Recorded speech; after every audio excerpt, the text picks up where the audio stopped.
جن سے اللہ کی مدد آتی ہے، مدد ملتی ہے، ایک چیز ان میں سے ایسی ہے جس سے بہت مدد نازل ہوتی ہے، وہ ہے کہ جب رب آپ کو دے نا تو پھر آپ بھی اس کے رستے میں دیں، پھر مدد آتی ہے، پھر اور آتا ہے۔ بخاری مسلم میں حدیث ہے، یہ زیادہ ہی توجہ طلب امر ہے، اس پر آپ غور کریں گے۔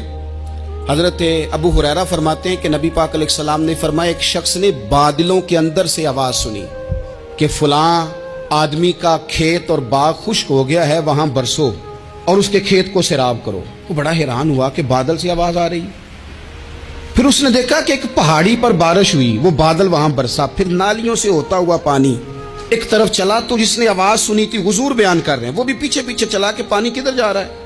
اس نے جا کے دیکھا کہ ایک مقام پہ ایک باغ کو وہ پانی لگ رہا ہے اور ایک آدمی وہ پانی لگا رہا ہے۔ اس نے اس سے پوچھا تیرا نام کیا ہے؟ اس نے کہا کیوں؟ کہنے لگا بتا نا۔ اس نے نام بتایا تو کہنے لگا یہی تو وہ نام ہے جو میں نے بادلوں کے اندر سے سنا ہے کہ فلاں کے کھیت کو پانی دے دو۔ اس نے کہا یار تو کیا عمل کرتا ہے کہ اسپیشل تیرے لیے بارش برسے؟ یہ بخاری پڑھ رہا ہوں، سیاستہ سے حدیث عرض کر رہا ہوں۔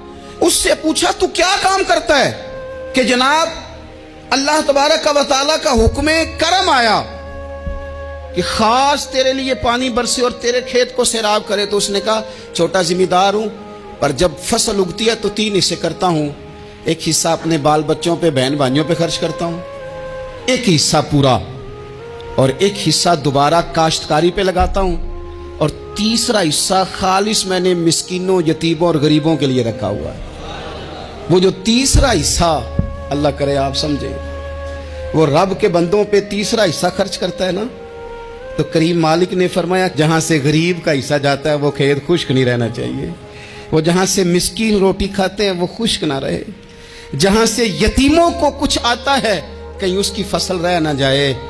میں اور آپ بھی اگر اپنے مال میں مسکینوں، یتیموں، غریبوں کے حصے رکھ لیں گے تو فصلیں خشک نہیں رہیں گی، ان کے اندر تازگی آئے گی، نور آئے گا، کرم آئے گا، خاص کر خدا کی رحمت برسے گی۔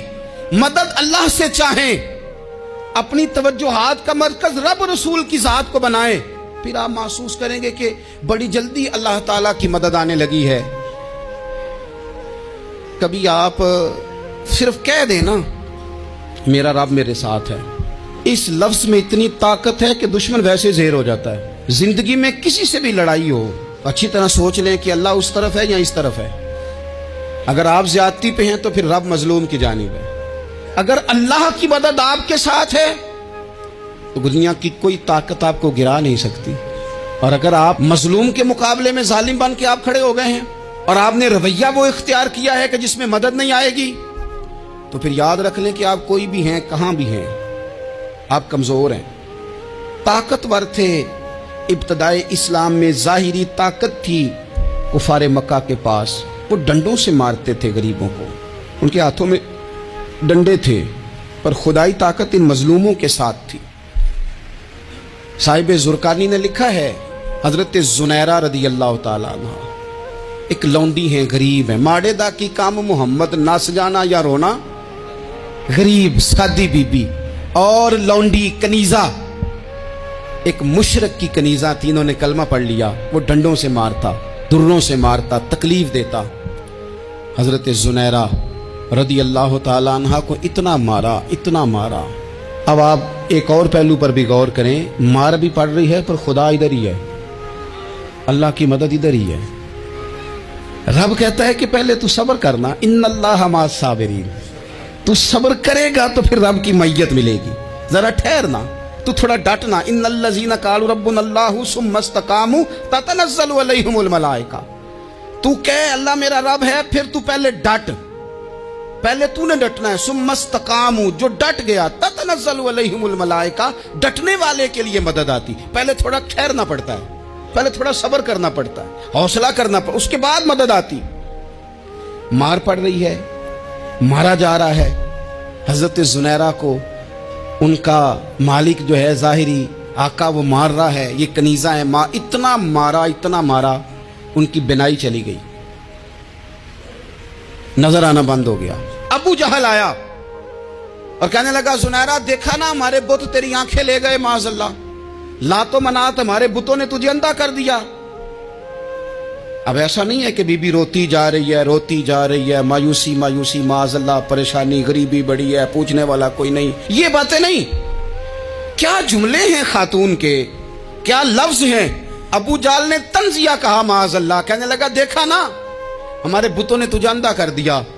تو جناب زنیرہ آنکھوں کی بینائی گئی ہے، رات کو گئی ہے، دکھ ابھی تازہ ہے، لیکن اللہ پہ جو توکل ہے، اپنے مالک سے جو رشتہ ہے وہ اتنا مضبوط ہے، اتنا طاقتور ہے، اس میں اتنی گہرائی ہے کہ حضرت زنیرہ بول کے نا اتنی قوت سے بولی، اتنی طاقت سے بولی کہ پورے کفر پر لرزہ طاری ہو گیا. فرمانے لگی تمہارے بتوں کی کیا اوقات ہے کہ میری بینائی لے جائیں، یہ میری رب کی حکمت کا تقاضا ہے. جب تک اس نے چاہا زنیرہ دیکھتی رہی، اور جب اس نے چاہا زنیرہ کی آنکھوں کی بینائی چلی گئی، اور اگر وہ چاہے گا نا تو بینائی واپس بھی کر دے گا. اگر ہو ذوق یقین پیدا تو کٹ جاتی ہیں زنجیریں، اگر وہ چاہے گا تو بینائی آ بھی جائے گی. حضرت زنیرہ نے رات کو یہ لفظ کہے، ابو جال اور سارے کفار ڈر کے سن کے چلے گئے. آپ اطمینان سے آ کے بستر پہ سوئی. جب سویرے اٹھی تو اللہ نے آنکھوں کی روشنی واپس کر دی تھی. آنکھوں کی اب چھڑی پکڑی ہے، بازاروں میں گھومتی ہے، کہتی ہیں بلاؤ کدھر ہے تمہارے نات و منات، دیکھو میرے رب نے روشنی واپس کر دی. آ کر میرے ساتھ ادھر آ ستمگر ہنر آزمائیں، تو تیر آزما ہم جگر آزمائیں. بیمار لوگوں یاد رکھو، کہہ دیا ڈاکٹر نے کہ تو بڑا بیمار ہے، تو بڑا کمزور ہے، یہ ہو گیا وہ ہو گیا، تو ڈاکٹر اپنے علم کے مطابق بات کر رہا ہے. ہوگا تو وہ جو میرا رب چاہے گا. کمزور ہو جانا، پریشان ہو جانا، تکلیف میں آ جانا، پتہ نہیں بات ہو گئی ہے تو جانے کیا ہو جائے گا.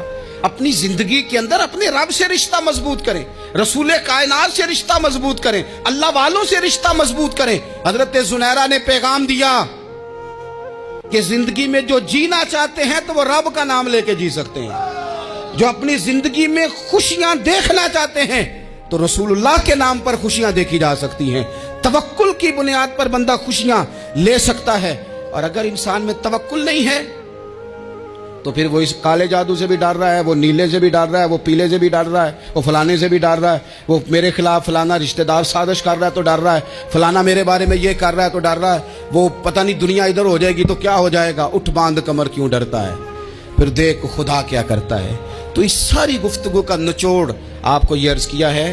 سب سے پہلے تو یہ کہ میدانوں میں مدد بھی اللہ کی، رزق میں مدد بھی اللہ کی، فصلیں خشک ہوں تو مدد پھر بھی اللہ کرے تو پھر ساری مدد، اور اگر انسان بیمار ہو تو پھر بھی مدد اللہ کی. تو اپنے اللہ کی جانب توجہ کو بڑھائیں، آپ اللہ سے مدد کے سوالی بنیں. ترمذی کی ایک حدیث ہے، میں آپ کو زندگی کا تجربہ بتاتا ہوں کہ جب میں بڑا پریشان ہوتا ہوں تو یہ والی روایت کھول لیتا ہوں، مزہ دیتی ہے. میرے نبی پاک علیہ السلام نے فرمایا اپنے دکھ سیٹھوں نوابوں کو نہ کہنا، مالداروں کا نہ کہنا، ورنہ اللہ تمہیں کبھی غنی نہیں کرے گا. فرمایا اپنے دکھ اپنے رب کی بارگاہ میں عرض کرنا، جلدی کرے یا دیر سے کرے اللہ تمہیں لوگوں سے بے نیاز کر دے گا، اللہ تمہیں غنی کر دے گا. رات کو بیٹھو نا اس کی بارگاہ میں، اسے دکھڑے سناؤ، چھوٹی چھوٹی باتیں. حضور نے فرمایا نمک بھی مانگو تو رب سے مانگو. چھوٹی چھوٹی بات سے شروع کرو نا. جب بندہ شروع کرتا ہے نا چھوٹی چھوٹی چیزیں تو بڑی ساری چیزیں یہ اس طرح ہوتا ہے جیسے بندہ رب سے گفتگو کر رہا ہے، مالک مجھے یہ چاہیے، مالک میں یہاں کمزور ہوں، اللہ میں یہاں پریشان ہوں. آپ یہ کر کے تو دیکھیں.